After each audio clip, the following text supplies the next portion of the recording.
Dans l'histoire du rap, certains noms font rêver, d'autres font peur, et puis il y a ceux qui font les deux à la fois. Suge Knight, c'est ce mélange explosif, un businessman et un visionnaire redoutable, mais aussi une ombre qui planait au-dessus de toute l'industrie. Il a bâti un empire avec Death Row Records, imposé le respect par la force et marqué à jamais la culture hip-hop. Mais là où beaucoup se sont inclinés devant lui, certains rappeurs ont osé dire non. Ils ont défié le tyran du rap au risque de tout perdre. Alors qui étaient ces rappeurs assez courageux ou assez fous pour se dresser face à Suge Knight? Et surtout, qu'est-ce que ça leur a coûté?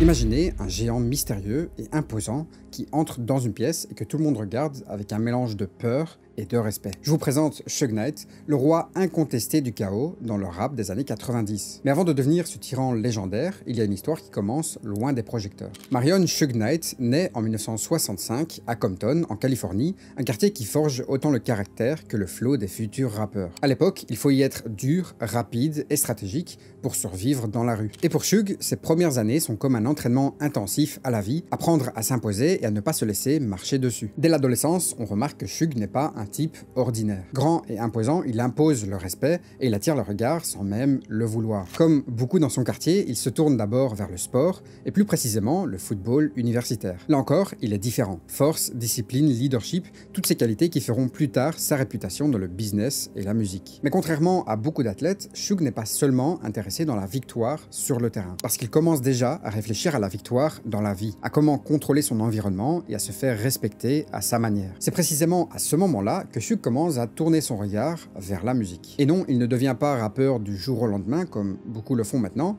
Lui, il commence dans l'ombre. Il est d'abord videur dans des clubs, puis devient petit à petit manager pour des petits artistes locaux. C'est là qu'il observe, qu'il analyse, qu'il comprend comment fonctionne le business du hip-hop. Il voit qui attire les foules, qui respecte les règles, et surtout comment il faut réussir dans cette industrie. Et très vite, on remarque une qualité que beaucoup d'autres n'ont pas. Suge n'est pas seulement un homme imposant physiquement, il a un talent inné pour la négociation et l'intimidation. Il apprend petit à petit à utiliser cette combinaison de charisme et de peur pour obtenir ce qu'il veut, que ce soit un contrat, un accord de distribution ou juste le respect immédiat de ceux qui l'entourent. Et puis vient 1991, l'année du tournant. Parce que c'est cette année-là que Suge va fonder le label Death Row Records. Et je reviens sur mes mots, ce n'est pas juste un label, c'est un empire en construction. Dès le départ, il met en place une formule simple mais efficace, un mélange de talent, de stratégie et d'intimidation subtile. Avec Death Row, la musique ne reste plus seulement un art, elle devient un business redoutable où chaque contrat ressemble à un pacte dangereux. Sous la direction de Suge Knight, le label Death Row Records ne tarde pas à devenir le label incontournable du rap West Coast. Et contrairement à ce qu'on peut croire, les artistes ne viennent pas seulement pour enregistrer un album ou toucher un chèque, ils viennent surtout pour l'aura que Suge dégage, pour l'influence qu'il exerce et pour faire partie d'un mouvement capable de changer la face du hip-hop. D'ailleurs, rapidement, Suge envoie un message clair à tous les rappeurs talentueux. Any artist out there want to be an artist and want to stay a star, and don't want to have to worry about the executive producer trying to be all in the videos, all on the records, dancing. Come to Death Row.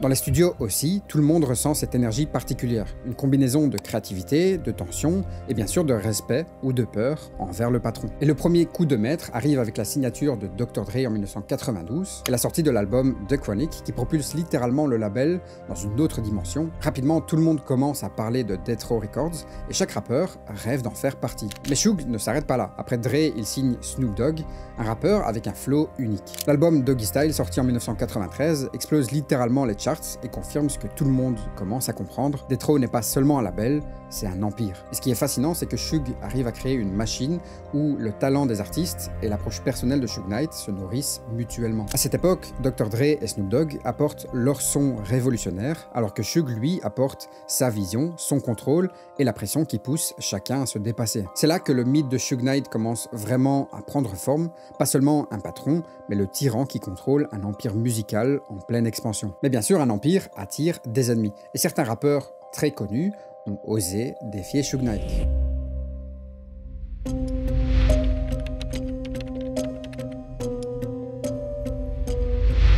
How does it feel to be so feared? I don't look at it as fear, I look at it as respect.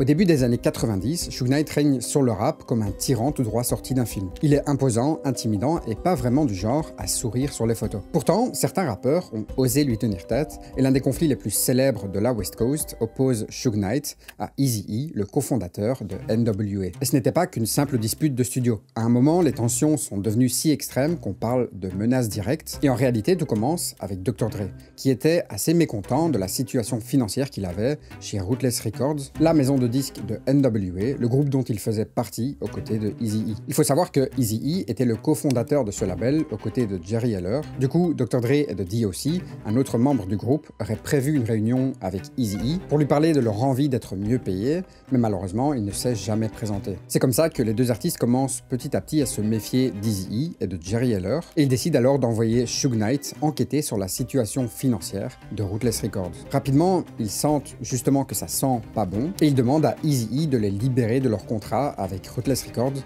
mais tu t'en doutes, Eazy-E refuse immédiatement. Suge Knight, quant à lui, il voyait qu'il y avait de l'argent à se faire dans cette histoire. Du coup, il a pris les choses en main en jouant un rôle important dans la négociation pour libérer Dr. Dre et de D.O.C. de leur contrat. Bon, il a surtout utilisé des méthodes d'intimidation assez violente. Il aurait comme ça menacé la famille d'Eazy-E en lui donnant une feuille avec l'adresse de sa mère dessus. Là, franchement, Suge, il abuse. Pas les mamans, quoi. Bon, finalement, sous la pression et pour mettre fin à ce conflit, Eazy-E signe le contrat libérant Dr. Dre et de D.O.C., permettant alors à Dr. Dre de lancer sa carrière solo sous le label de Suge Knight, Death Row Records. Ça lui permettait alors d'avoir plus de liberté artistique, enfin, ça c'est ce qu'il croyait, parce qu'au cœur de tout ça, Suge Knight, qui était à la tête de Death Row Records, ne se contente pas de gérer un label, il veut tout contrôler. Chaque dollar qui entre, chaque hit qui sort, chaque artiste qui signe chez lui, absolument tout passe sous son œil. Pour lui, la musique, ce n'est pas seulement un art, c'est un business impitoyable où chaque faux pas peut coûter cher. Les contrats sont des outils de contrôle conçus pour verrouiller les carrières et garantir que Death Row continue de croître. Et de son côté, Eazy-E, logiquement, refuse de se laisser écraser. Et le départ de Dr. Dre de sa maison de disques vers un label rival change la donne. Suge tried to destroy my record company with the help of others, Dre. So right now we're getting everything back together and we finna come out, you know, fully loaded. Dre n'était pas seulement un très bon producteur, c'était un ami proche et un collaborateur important. Et son départ renforce la position de Suge et menace de marginaliser Eazy dans l'industrie du rap californien. Le conflit devient alors inévitable, parce que pour Eazy-E, céder face à Suge, c'était non seulement perdre le contrôle sur sa carrière, mais aussi sur son label et les artistes qu'il avait aidé à lancer. Et dans ce monde, il ne s'agissait pas seulement d'argent ou de musique, c'était une question de pouvoir, d'influence et de survie dans un environnement où les alliances pouvaient basculer en un instant. Selon certaines sources plus ou moins fiables, Eazy-E aurait même pensé à tuer Suge Knight, voyant la place qu'il prenait avec Death Row. Mais Suge Knight, quant à lui, ne voulait pas toucher à Eazy-E, en partie parce qu'il était très proche des membres du gang des Crips, et que s'en prendre à lui aurait déclenché un conflit beaucoup plus dangereux. Pour Eazy-E, il s'agissait de protéger sa carrière, ses artistes et son label, et il pouvait compter sur le soutien de tous les Crips pour asseoir sa position et rester intouchable dans cette guerre d'influence. Enfin bref, après cette bataille de producteurs, c'est au tour des artistes de se rebeller. Et on commence évidemment avec l'artiste principal dans toute cette histoire, Dr. Dre. Dre rejoint Death Row en 1992 et rapidement il balance son premier single pour le film Deep Cover. C'est d'ailleurs à cette période qu'il va rencontrer Snoop Dogg qui va devenir son bras droit. C'est donc à ce moment qu'ils vont travailler ensemble sur Deux Chroniques, un album qui redéfinit complètement le son de la West Coast avec son G-Funk révolutionnaire.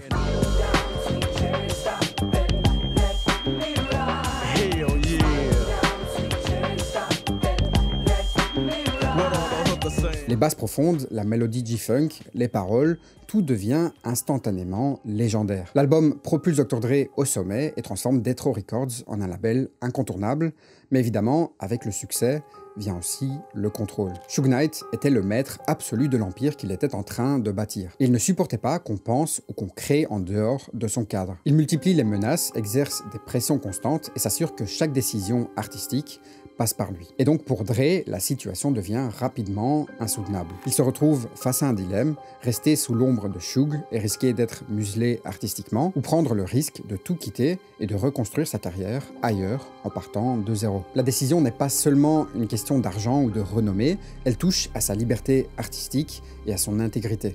If you're not getting treated right in a place, you're not going to stay there. You know, that's all that was. guess they didn't respect my talent. So now they're suffering the consequences. Bref, Dre choisit la fuite, mais attention, une fuite avec style. Il quitte Death Row en 1996 et crée son label à lui, Aftermath Records. Il repart alors de zéro, tout en évitant les menaces de Suge. Et cette décision a littéralement changé à jamais l'histoire du rap, parce qu'elle montre que même sous la pression d'un tyran, il est possible de se réinventer et de prendre le contrôle de sa destinée. Ce moment montre donc que Suge peut être intimidant et dangereux, mais il n'est pas infaillible. Et parfois, fuir intelligemment et attendre le bon moment, c'est la meilleure manière de retourner la situation à son avantage. Mais l'histoire évidemment ne s'arrête pas là, parce qu'après Dre, vient Snoop Dogg. Snoop, c'est ce gars qui a l'air de glisser dans la vie, évidemment toujours avec un joint à la main, mais derrière ce sourire se cache un gars qui sait quand il faut jouer serré. Rester trop près de Suge à Death Row, c'était en quelque sorte risquer sa carrière et sa vie, littéralement. À cette période, le hip-hop est en guerre. D'un côté, on a la East Coast et de l'autre, la West Coast. Et le truc, c'est que Snoop, fidèle à lui-même, s'entend avec des rappeurs des deux côtés du pays. Il n'a pas forcément envie de faire partie de cette histoire de guerre dans le rap. So I look at the East-West thing as not a Snoop Dogg problem. And it doesn't affect me, but yet and still it does affect me because I'm a West Coast pioneer and I'm in Death Row's family. And people like to say, well, Death Row and Bad Boy and Death Row. If it's a problem, we need to really sit down and talk and get an understanding with each other and stop being punks and hiding behind labels and hiding behind music and videos and just be a man about the situation. If I could make a record about Luke, and I never knew Luke, but I could, when I meet this man and say, hey, look here, man, I apologize for what I did. Here go my hand. I didn't know what I was doing. I was foolish, but I'm a man coming at you saying I respect your work and what you do. He invites me out there and we have a good time at his club. Mais Suge Knight n'apprécie pas vraiment que Snoop continue de traîner avec des gars de Bad Boy Records, le label le plus important de la East Coast, des rivaux quoi. C'est à ce moment-là que Suge et toute son équipe font comprendre à Snoop Dogg, avec des regards bien sombres, qu'il est en train de jouer avec le feu. Puis, quelques temps plus tard, en 1996, un drame arrive. Rapper and actor Tupac Shakur, who died last Friday the 13th after being gunned down in a drive-by. Tupac, la grande star de Death Row Records, est assassiné à Las Vegas. Et là, c'est le moment où la réalité rejoint la légende. Sans rentrer dans des théories folles, il est clair que Suge, en tant que patron de Death Row Records, est au centre de toutes les discussions. Qui a fait quoi? Qui savait quoi? Une chose est sûre, l'ombre de Suge plane sur cet événement, et ça illustre parfaitement le climat de peur et de tension qui régnait autour du label à cette époque. Quoi qu'il en soit, après le décès de Tupac, Snoop Dogg tombe dans une dépression profonde. Il ne sait pas où aller, quoi faire, mais il comprend une chose, cette guerre devait cesser. C'est à cette période qu'il commence à prôner la paix et veut mettre fin au conflit avec le label rival Bad Boy Records. I'm Snoop Dogg. I never had any beef with anybody from the East. I'm here to make good music. That's what I signed my contract to Death Row Records for, to make good music and perform and put out good albums.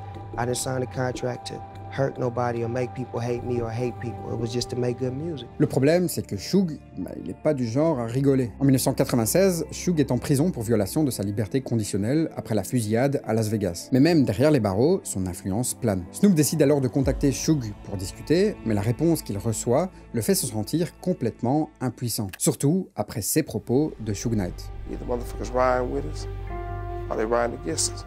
Ain't no in between. Either you with us or against us.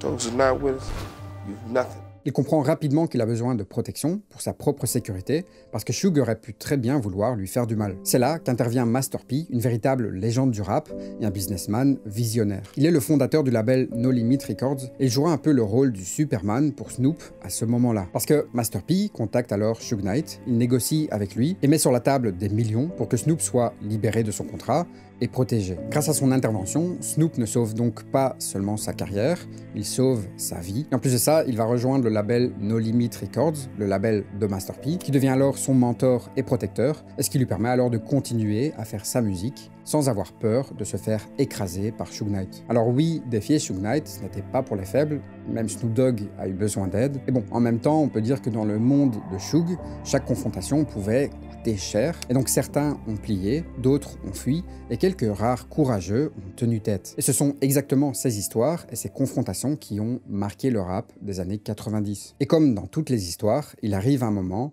où le roi perd sa couronne.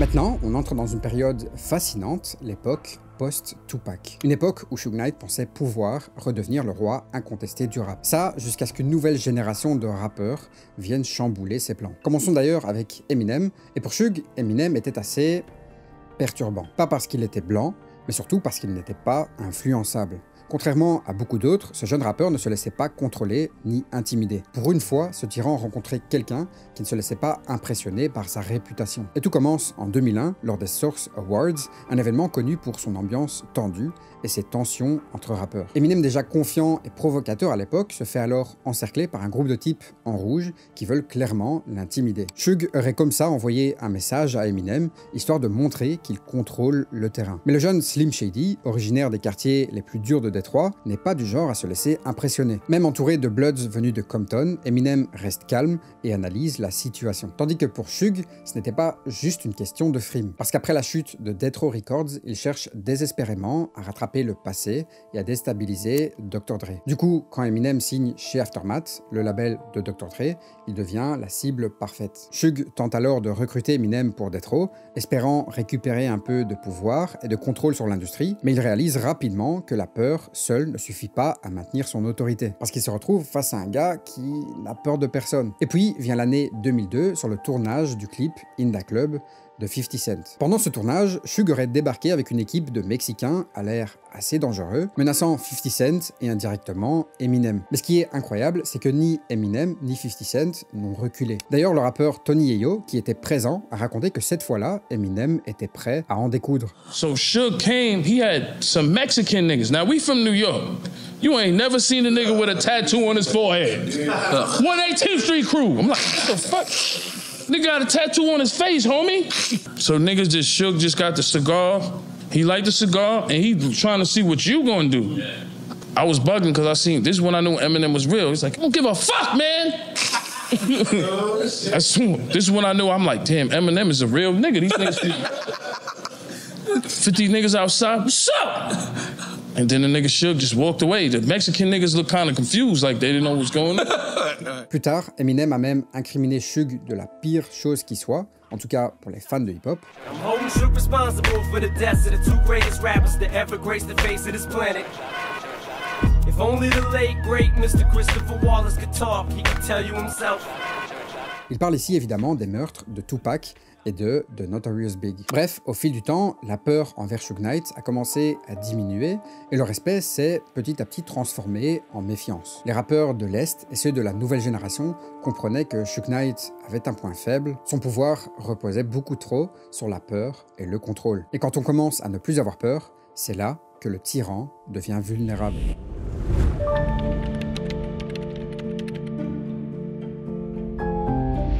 To the man who was once the most feared figure in all of hip-hop.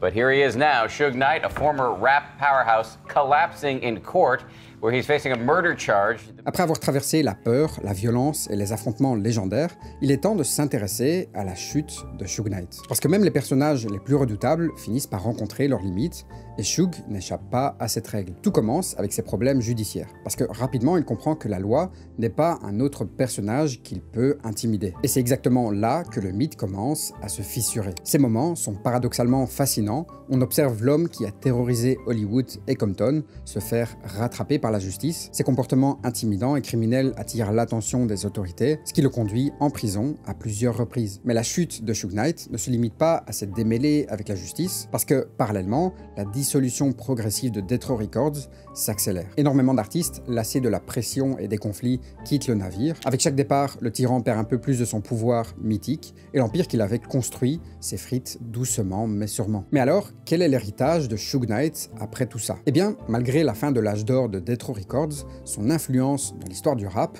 reste évidemment présente. Il conservera toute sa vie ce rôle de tyran, mais il restera aussi une figure légendaire qui a façonné l'industrie du hip-hop. Le marketing, le business, la culture rap, tout a été influencé par ses actions et ses méthodes. Et aujourd'hui, beaucoup d'artistes et de labels s'inspirent encore de son approche, évidemment en la réinterprétant de manière plus professionnelle et sans les menaces physiques. Mais même si sa réputation reste controversée, Suge Knight reste un poids lourd de l'histoire du rap. Son parcours montre à la fois le pouvoir et ses limites, et nous rappelle qu'aucun empire ne peut perdurer uniquement grâce à la peur. Au fond, à tout ça, il y a une morale simple. Le pouvoir impressionne, mais il finit toujours par s'effondrer. Et ce qui reste au final, ce n'est pas la peur qu'on a suscitée, mais l'empreinte qu'on a laissée. Alors voilà, je voulais absolument revenir sur cette histoire parce que Suge Knight, c'est pas juste un nom dans le rap, c'est une légende sombre qui a marqué toute une époque, et qu'on l'aime ou qu'on le déteste, son influence est impossible à effacer. Et personnellement, je trouve ça toujours intéressant de revisiter ce genre de personnage-là, parce que ça nous montre que le rap, c'est pas seulement de la musique. Alors voilà, si t'as aimé la vidéo, n'hésite surtout pas à me le faire savoir en mettant un petit j'aime et en t'abonnant si ce n'est pas déjà fait. N'hésite pas non plus à me dire en commentaire quel autre personnage ou quelle autre histoire t'aimerais qu'on analyse dans une prochaine vidéo. Et nous, comme d'habitude, on se retrouve très prochainement dans une nouvelle vidéo pour une nouvelle histoire.